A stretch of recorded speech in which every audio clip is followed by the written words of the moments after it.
Hey guys, how's it going? This is Nat Nader, and welcome back to your weekly dose of creepypasta. How'd you like that random ASMR intro? I hope you didn't turn it up to hear me and then just got blasted, but anyway, I've got a pretty cool story for you today, so get yourself situated, and we'll get right on with thanking the members of the Coven over on Patreon. Shoutouts as always to the Disciples, Tiffany, Backwards D-Dog, Vera Ohio, Teddy Dog, Patrick White, Bubbly Panda, and Auntie Pat. Thank you guys so much. You're helping keep this story time going each week, and we all appreciate you. Now, as always, turn out the lights, get comfortable, and let the story begin.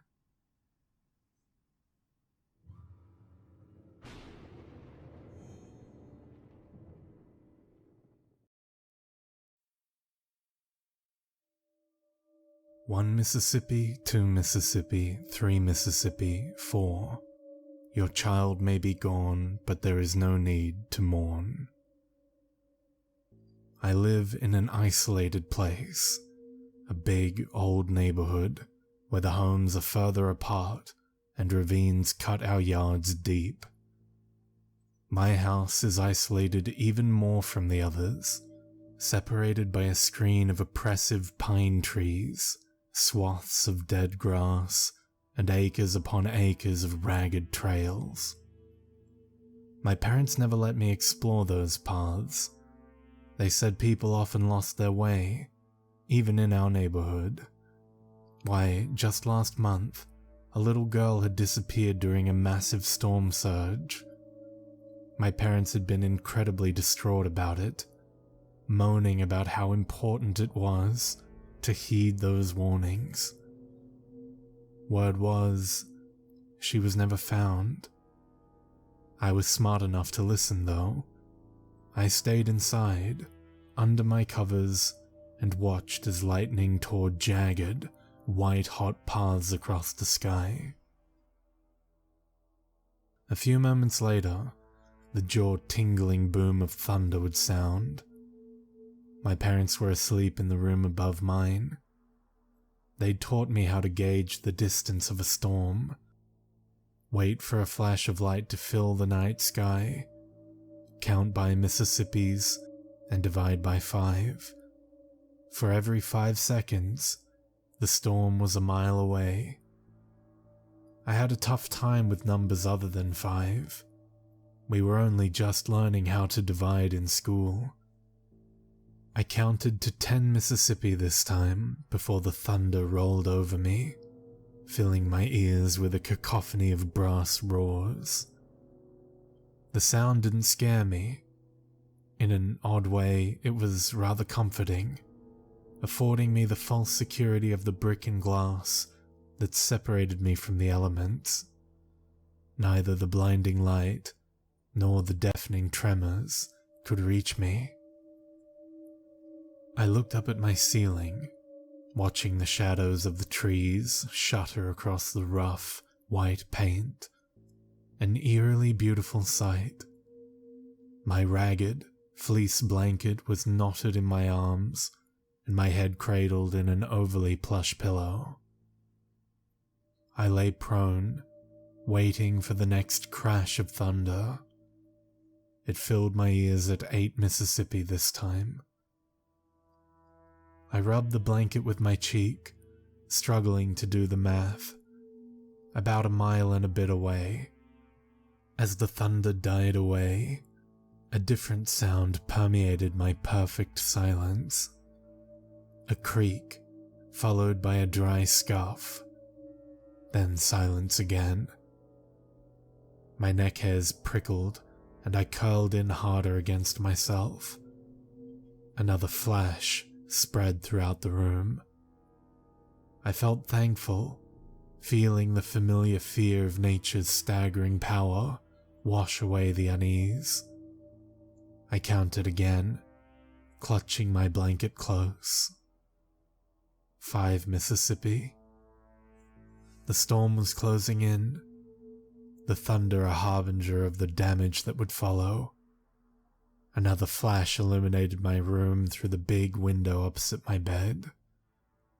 I made out the purple outlines of the sparse trees beyond, shuddering briefly as I imagined being out there among them. At least I had my home, my room, my bed. Another peal of thunder washed over me 4 Mississippis later. When it died, I heard yet another creak of the floorboards. I remained frozen, convincing myself there was no threat if I could not see it. A fresh flash of light blazed through my bedroom, and for a fraction of a second, I made out a flicker of movement just to the right of my window. I stared at that spot in my bedroom, trying to detach some imagined entity from the well of shadows formed by the corner of my room. Just as my eyes settled on the darkness of that spot, a new flash bloomed within the darkness, and I was blinded once more. Groaning, I squeezed my eyes shut. I wasn't scared of thunderstorms. Dogs were. Other kids were. Even my parents jolted from the occasional crack of thunder. I did not. I observed them, measured their distance, took comfort from them. It took me a few moments to discover what was wrong with that last flash. No thunder echoed after it. I tried to recall my count, but realized I hadn't done it. I waited for the next spire of lightning to blaze across the trees beyond, and actually sighed in relief when it did. But in that moment, something else caught my attention. As the lightning filled my room, a secondary burst of light seemed to pop up just beyond the fringes of my window. I peered hard into the trees as their black-purple outlines were electrified across my vision. But nothing else appeared. With another groan, I buried my head against my pillow and peeked out from under one guarded eyelid. The thunder rolled across my room at 3 Mississippi count this time, but again, an eerie creak seemed to dog at its heels. I scanned my window, searching for any flicker of movement, but none appeared. There was nothing there, only Mother Nature in all her awe-inspiring power, waging a war of electrified plasma and sonic concussions against the earth. I began to doze. My guarded gaze dipped in and out of consciousness, blurring and refocusing on the window. In my mind, I kept up the tally, wondering when the storm would hit us. Those flashes bombarded my eyelids, casting spectral outlines of the trees against the weird, red void I got when I tried to squeeze my eyes shut. I found I was reaching out more with my ears for any discrepancies, cataloging the thunder's ripples just as a flash flickered across my reddened vision. Exhaustion must have dulled my senses, because at some point, I began to realize the thunder didn't always match up with the lightning flashes. Sometimes, it would just be the flash, followed by a creak. I'd struggled to erase the creaking from my mind, burying one fear under another, but it was getting harder to ignore. Fear paralyzed me, keeping me from reaching out into the darkness of my room to confront my suspicions. I kept gazing out the window, praying for the next flash of lightning.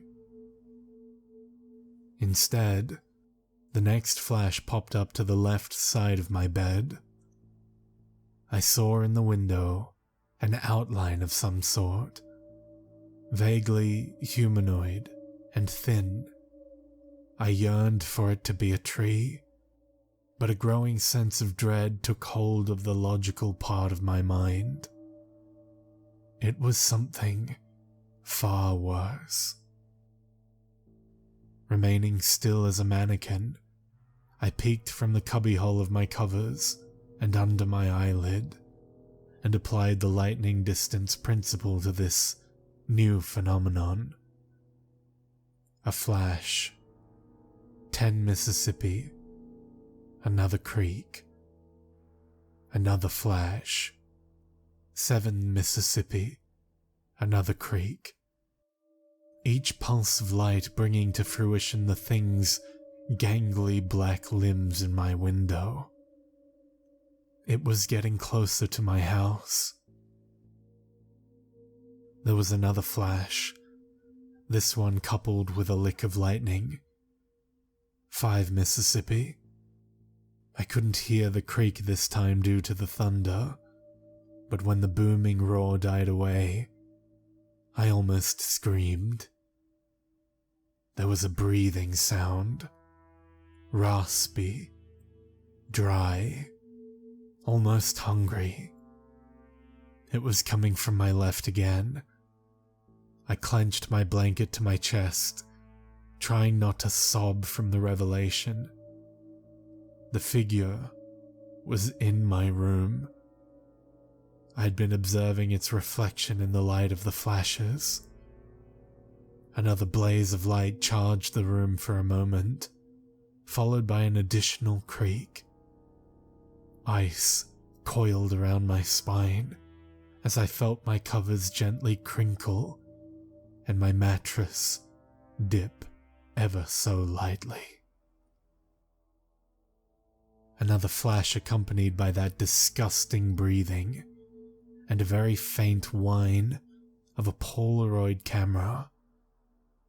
I didn't move. Couldn't move.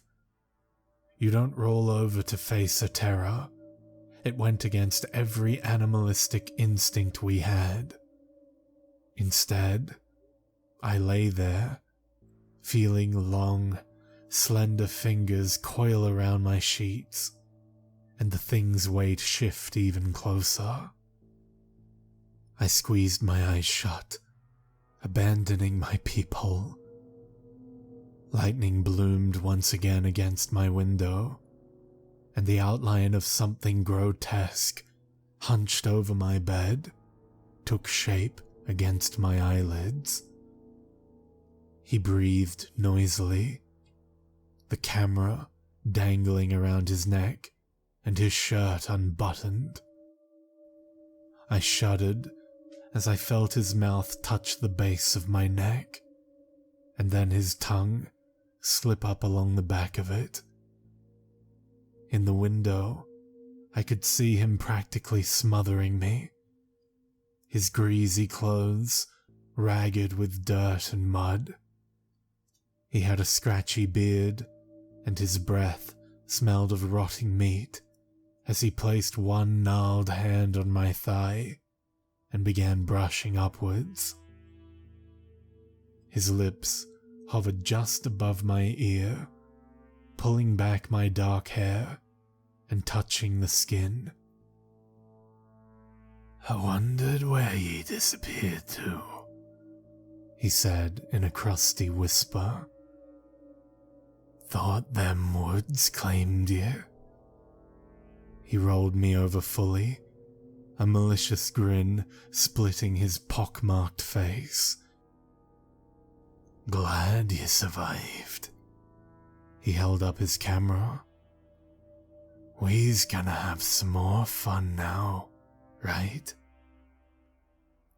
I stared back at him, wordless. He raised the camera to his face and took another picture. Then he screamed. I guess he must have finally seen my face. The flesh sloughed off my skull, the tendon wrapped tight around my right cheek and jawline. The black socket of my left eye gazed back at him, condemning, and joyful. He stumbled back off the bed, blubbering like a baby. I slowly followed. He'd come for me the month before, during another storm. He'd taken pictures of me for God knew how long, worming slowly into my bedroom and stealing me into the night. He knew the paths that twisted every which way beyond my home. Sure, no one would ever find us. But I'd escaped.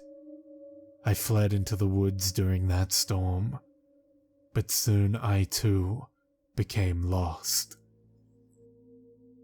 I'd fallen asleep, counting for eternity, and then I'd awoken once more. It was during another storm. I knew where to go. My parents' grief could never be mended, but I could still make things right. I knew he'd come searching, crawling back to my room like a cockroach. And here he was, sobbing pitifully at the foot of a little girl's bed. I stepped off the bed slowly, watching him scramble back toward the window. There was nowhere he could go. A flash of lightning glinted off of my alabaster skull, echoing through my mind as I knelt down beside the creep. "Mercy does not await you," I intoned in a dry voice. "Your remains shall never be recovered, never relinquished, never put to rest." He looked back with wild yellow eyes. I rested a skeletal hand on his shoulder. "Now come, let us have some fun in the woods." He cried out as my grip tightened, then screamed blindly as my fingers pierced into his tendons, hooked his collarbone, and dragged him behind.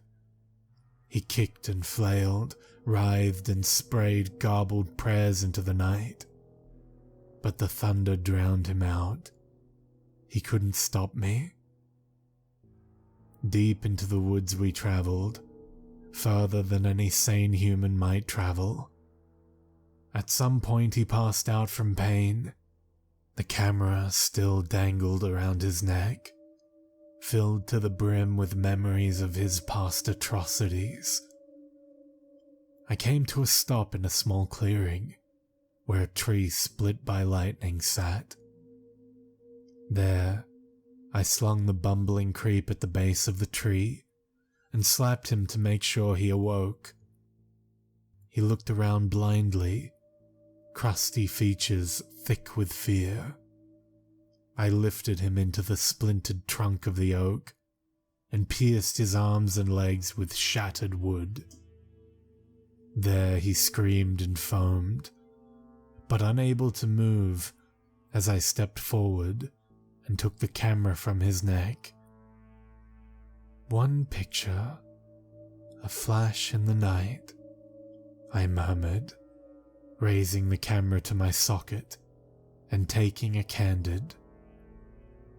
"That is all anyone will remember you by." I stepped up and wrapped my fingers around his greasy neck before slamming the camera into his mouth, shattering his teeth and lodging it in his jaws. Pictures continued to roll off, illuminating his chest and throat as he wept and struggled weakly. I backed up, smiling, remembering the pictures he'd taken of me. I counted the time between each flash, slipping further and further into the woods. 1 Mississippi, 2 Mississippi, 3 Mississippi. Lightning flared and thunder roared, and I disappeared into the night. The police would never know what happened to the little girl who disappeared. There would be an area-wide search, missing posters, the 9 yards, but no one would ever find anything. The only thing the parents found that was remotely interesting was a bit of dirt in their child's bed, in a room that had been locked for weeks, and a single, solitary photograph buried under her blanket.